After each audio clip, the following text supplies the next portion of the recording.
नहीं भरदा।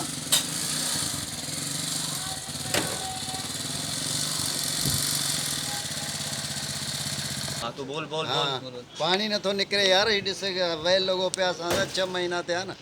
न किथे नाली ठहे न को रोड ठहे न को जेको आहे ही पानी निकिरे इन्हनि को अरे कोसरन जो पाड़ो आ कौंसर ॿ कौंसर आहे न इन पाड़े में हिन जा पाड़े या कोसरन जा चेयरमैन खे चयोसूं टीएमओ खे चयोसूं सभिनी खे दाऊं ॾिनो आहे पर को अमल नथो थिए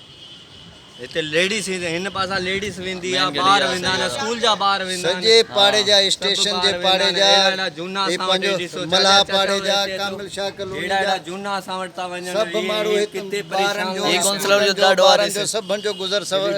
हितों आहे सही हर को जेको बाल बचड़ेदार माण्हू हितों गुज़रे थो हिते सफ़ाई नथी थी थिए वञे को ॿुधण वारो न आहे को चइण वारो न आहे बसि जे टोन कमेटी में वेंदा आहियूं त उहो चवंदा आहिनि अचनि पिया ईंदा आहिनि बसि डंडो हणी ऐं हली था वञनि रास्तो गुजरल आहे मेन गली हर को विंदो आहे ऐं मेन गली ठही था लेडीज़ 24 कलाक लेडीज़ स्कूल जा ॿार था वञनि हितां कंहिं मसइलनि कल्ह बि ॿ मोटरसाइकिल वारा किरी पिया किरी विया आहिनि ॿारनि सां गॾु मोटरसाइकिलनि वारा लेडीज़ थी किरे हिननि खे बिल्कुलु अहसासु न आहे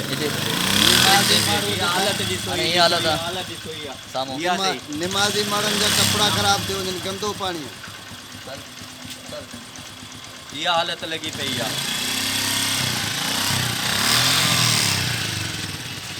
को पुछण वारो कोन्हे न को चेयरमैन थो पुछे न को टीएमओ थो पुछे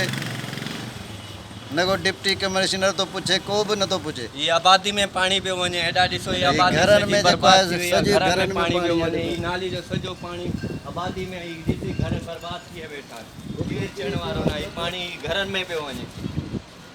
या घरनि में पाणी पियो वञे ही ॾिसो ही सॼो घरनि में पाणी पियो वञे हाणे केॾा वञे ग़रीब माण्हू